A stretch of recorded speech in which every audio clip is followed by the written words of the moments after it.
Well, thank you for coming to UCD, Manuela. My big pleasure. Manuela Moschella is a professor in the Scuola Normale in Florence, in Italy, and an expert in international political economy. So we had our PhD winter school this week, and we had multiple research papers presented and really great research from various different PhD researchers.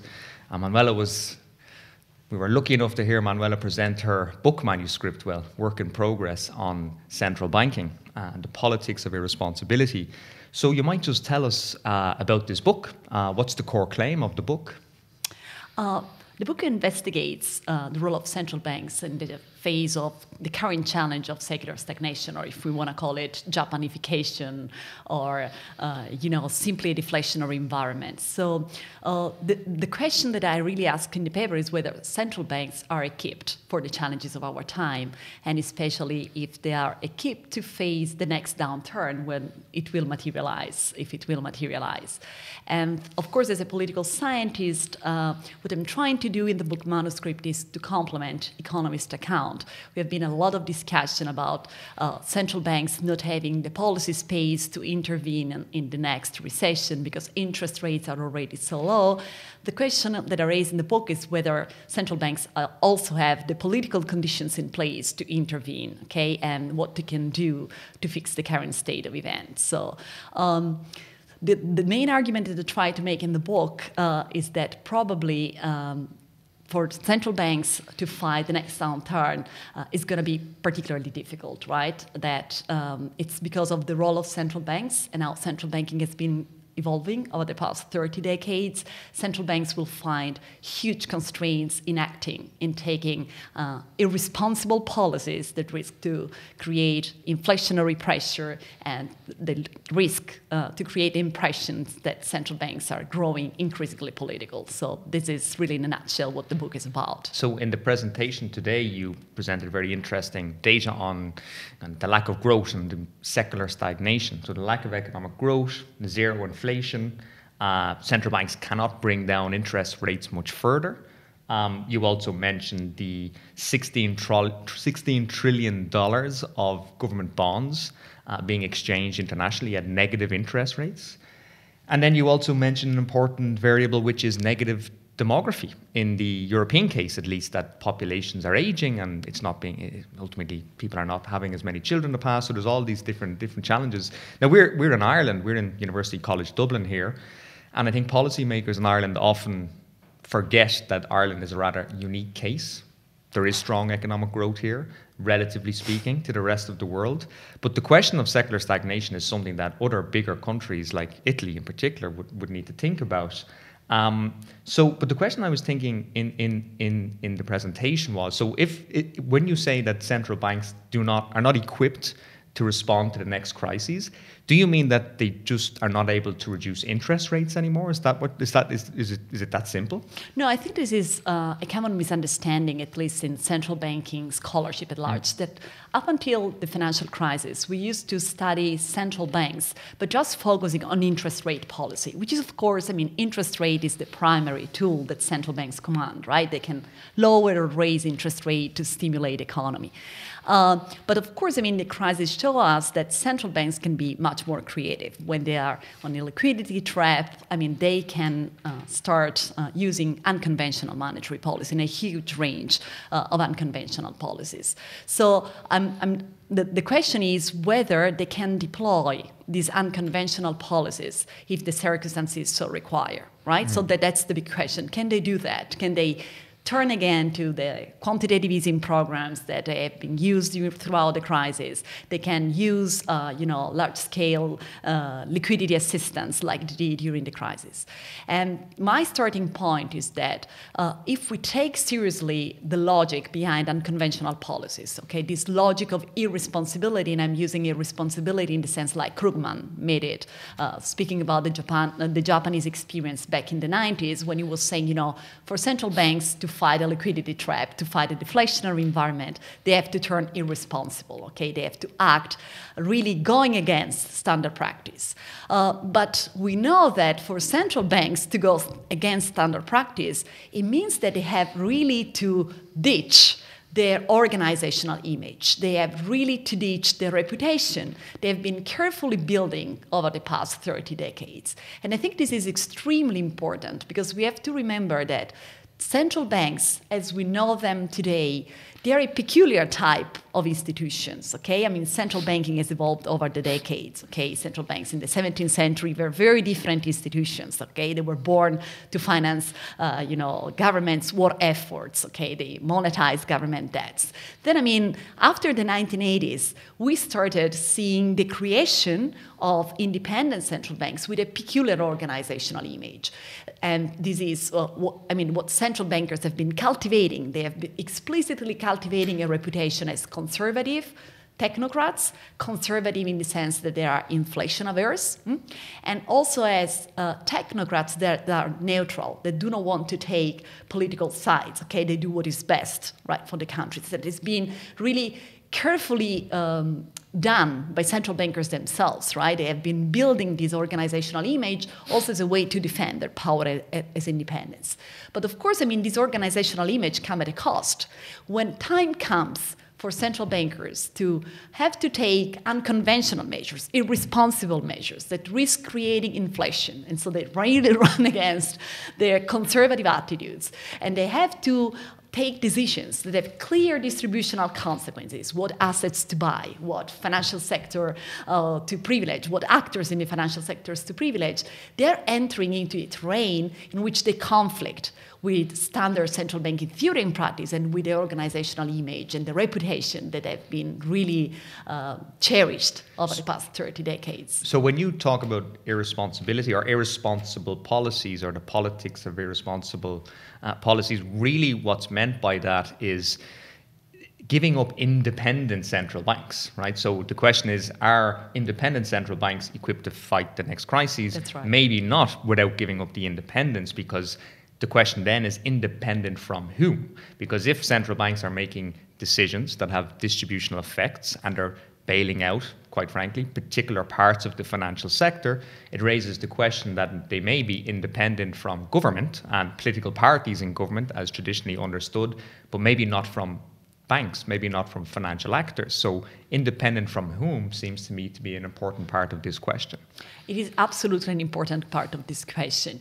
Let's say that in the book manuscript I'm developing, and also in previous research I've been done on central banking, I've usually treated independence in the sense of independence from governments, right? Because I'm really interested in this peculiar relationship between technocrats and elected policymakers. But of course, as you rightly noted, it's extremely important to understand the extent to which, independence from financial sector actors take place in our societies. And it's much more tricky terrain, right? Because it's the relationship with banks and other financial sector actors are much less clear-cut, right? It's much more difficult to be investigated. But of course, it's a crucial question. Although I have to say that in my work, I mainly consider the question of the independence from the governments and what does it mean, how it works out in practice, and what are the different ways in which this independence take place. Also because, if I can take a little detour from the book manuscript here, what I'm also intrigued is that, we have this idea of central banks as independent, right? As independent from governments they represent. Recently, with other co-authors, we've been questioning this kind of understanding of independence. We've been looking, for instance, within the European Governing Council. And the the ECB Governing Council. The ECB Governing Council is a very interesting institution because you have the president of the ECB, the members of the executive board are appointed at the European level, and then you have the 19 head of the national central banks that make the Eurozone. So you have national representative, basically. But we also know that according to the treaty, the national central banks should not respond to national interest, right? When they take monetary policy decisions back in Frankfurt, right? They take decisions for the Eurozone area as a whole. So we were interested to see whether this understanding of independence from national pressure really take place. And so what we did, we analyzed the distance, the semantic distance between the positions of the ECB president, whether it was Trichet, Draghi, or before them, and the positions of each of the national central bank. And what we found, and we were kind of surprised by it, is that the national central banks are responsive to domestic politics in their country. So, for instance, when the country turns left-wing, they start being less in agreement with what the ECB says. So you see, even when we say that these central bankers are independent, okay, from political power, from political governments, it does not mean that they act in a political vacuum. They still are somehow part of a political context, and they cannot really act as if it does not exist, right? They are affected somehow by national politics, and which is not necessarily bad, I want to say, right? And it's probably related to that point you made earlier on, and also in your presentation today, which is that a large part of what has happened over the past 30 years with central banks is building up this credibility and this reputation of being conservative technocrats who are apolitical, non-political, making decisions in the interest of the macroeconomy, which is, detached somewhat from the day-to-day decisions of government, household, corporate firms, and so on. Yes. But then we have the crisis, and it hits. And there's all sorts of effects, and central banks are forced to intervene. And all of a sudden, they're engaged in all sorts of unconventional policies and responding to all forms of different interests and having to engage the financial market and having to work with governments and having to play those games effectively. So central bankers themselves are entered into a completely different political space. So the whole idea or the image of the independent technocrat is somewhat non-credible now. I mean, it's hard to look at what's going on, and we would look at it closely. I'm not so sure how average public opinion, but it's hard really to sort of say that these actors are, apolitical or non-political. The decisions are clearly political because of the distributional effects, right? Absolutely, I completely agree. But let me step in here in this respect. What I'm trying also to prove in the book manuscript is that exactly because they were entering into this terrain that is not familiar for central banks, what central banks did, they tried to continue projecting this image as technocrats, as apolitical. And the way they did that was by fostering political support, right? So one key argument that I'm trying to develop in my manuscript is that central banks ultimately could intervene into distributive politics and taking unconventional measures with clear distributional consequences only when they had the political cover for doing that. So only when policy coordination with fiscal authorities and regulatory authorities was in place. And this policy coordination served their purposes, right? Exactly what you were saying, that you just summarized, that central bankers knew that they were entering into a terrain in which they were damaging their reputation as technocrats, right? So they needed a political cover. And they also needed a mechanism through which to defend themselves against the risk of policy failure. Because don't forget that at the beginning of the crisis, at least, there was no theoretical, clear-cut theoretical guidance on whether unconventional policies would have worked, right? Of course, we had the Japanese experience, but all these quantitative easing, they were just textbook examples. I mean, they've not been tried in practice. So there was central bankers are often also described as technocrats that are driven by science, monetary science, macroeconomic science, right? But at that moment, and probably still nowadays, they are blind because they do not have that they cannot cling on it. So for them, political support, policy coordination was crucial. So one part of the argument that I'm making is that, they did not act because they were all the game in town. They just act when they had the constellation of political support that allowed them to continue projecting their image of credible, independent, apolitical institutions.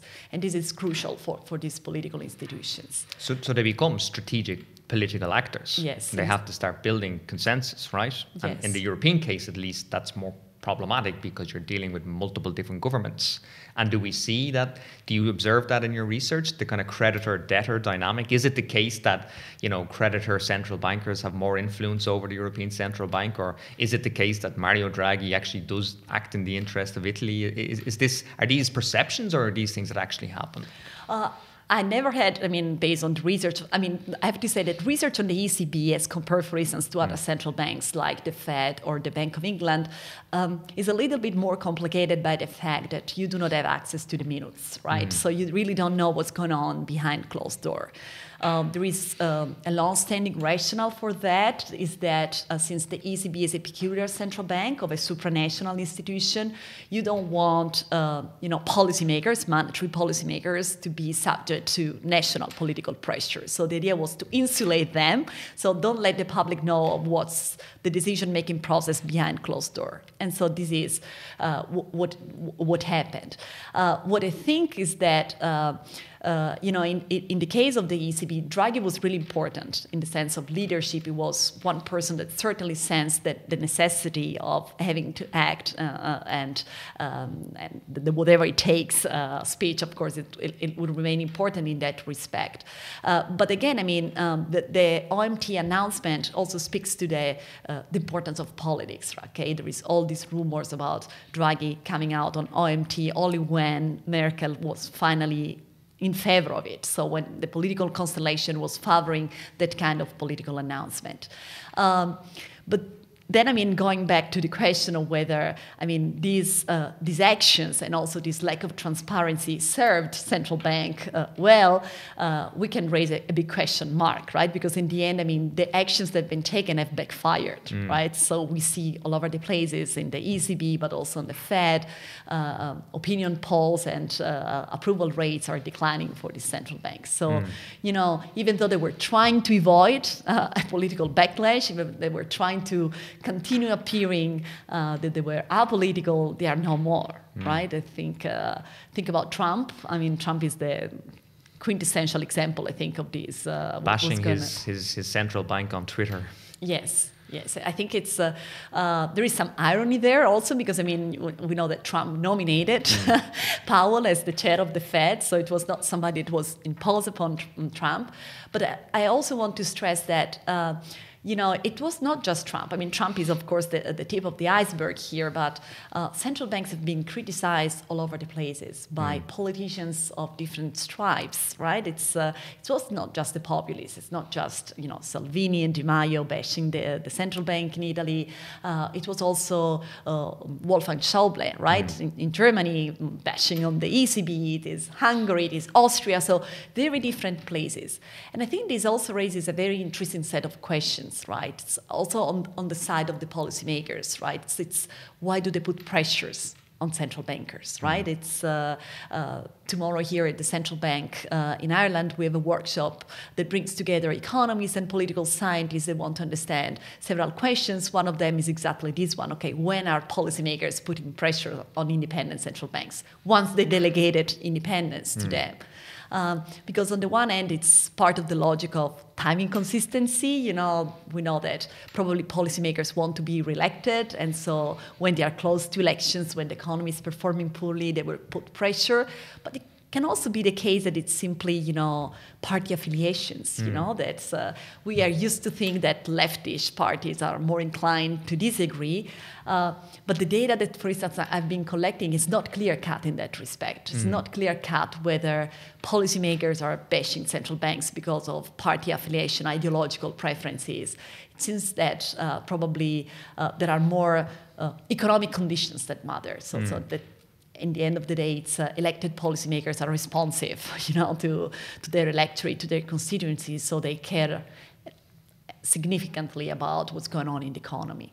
And I suppose it's because things have moved so fast in the post-crisis period, we've almost gotten used to central banks making these unconventional policy choices, where, as you say, 20 years ago, 15, it was not at all obvious that they would make those choices. And if one could have the foresight that they would make those choices, then the question immediately probably would be about accountability and transparency and the institutional conditions within which these choices take place. But the impression I have, at least, is that central bankers are very aware of that, which is perhaps why very publicly, at least in Europe, they're saying fiscal policy is not for us. We've maxed out on what we can do. If the next crisis comes along, or not when the next crisis comes along, we can't do anything more.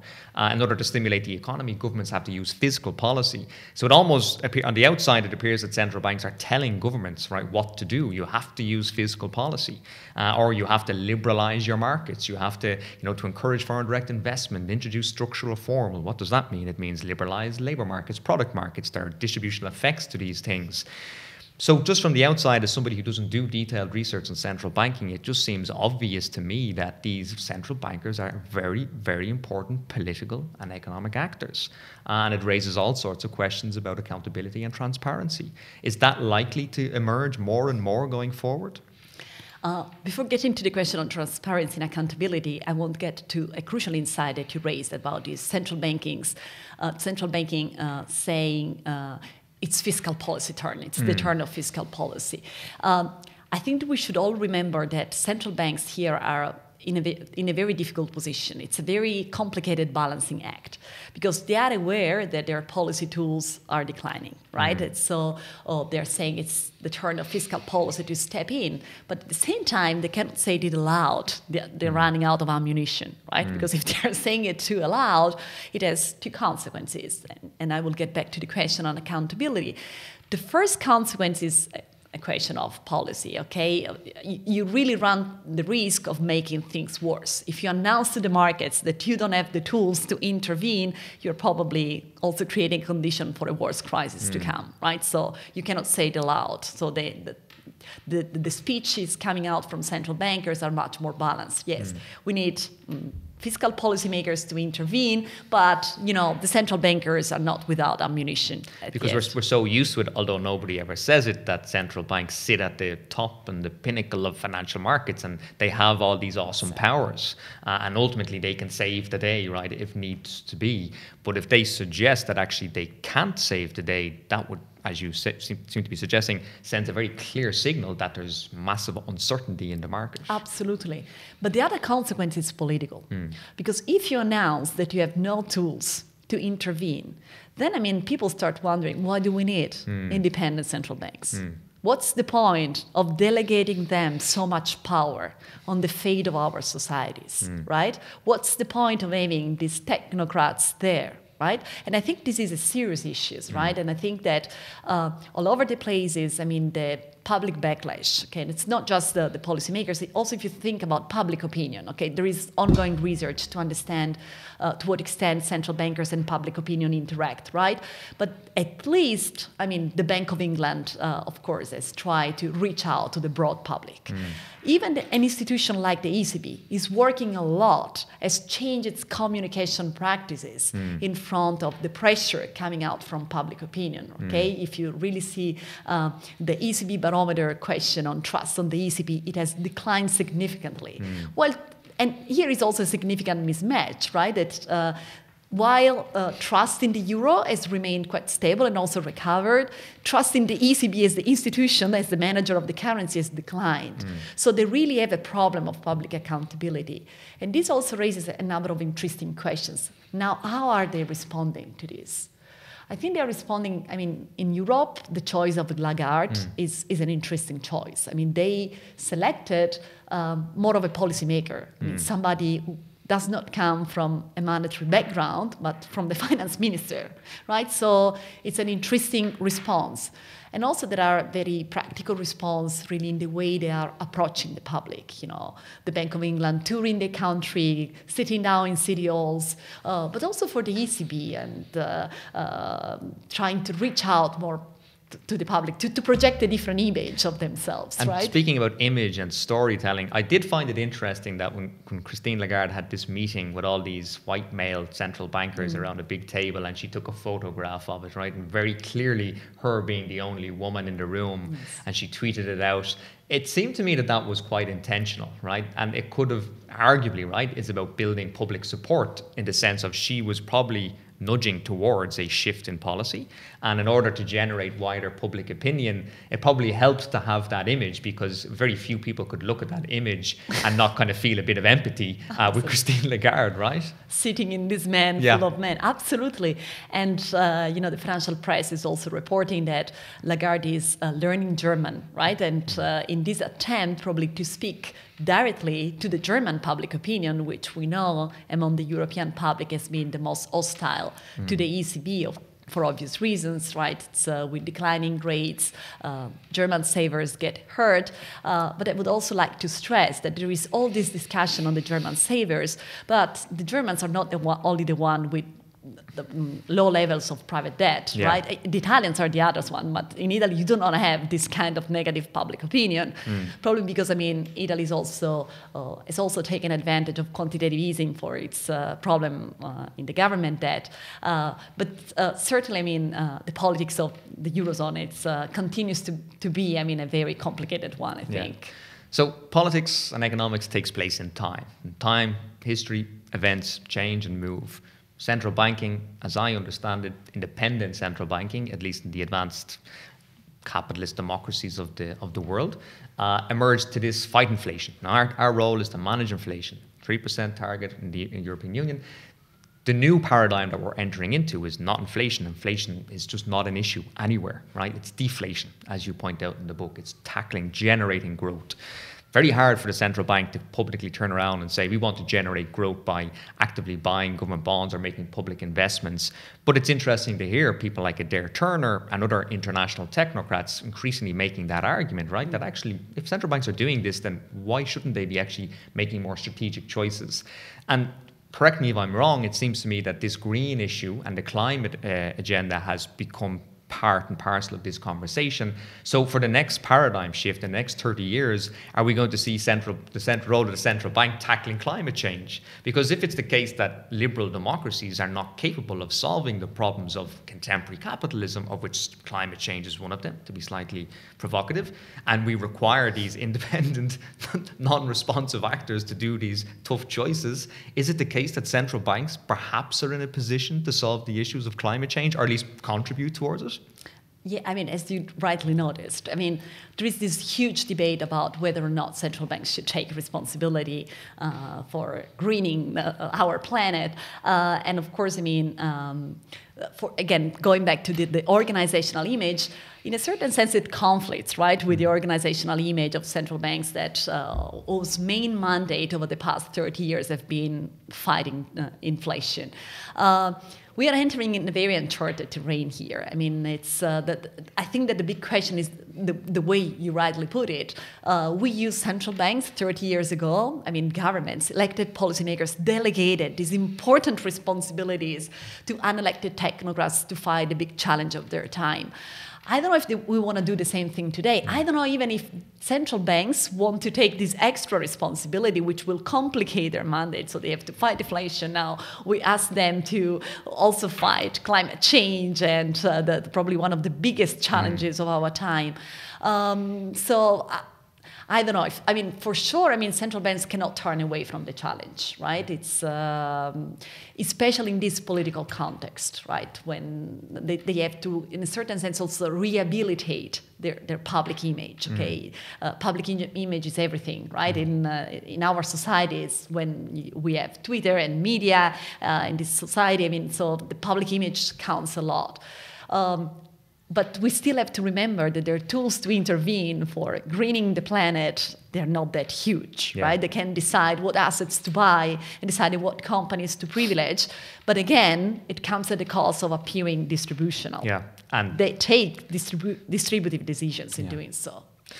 Well, we're certainly entering into a brave new world of central banking, and it's a great topic to be researching at this point in time. So listen, this has been great. Thank you. Thank you to you, Aidan. Thanks.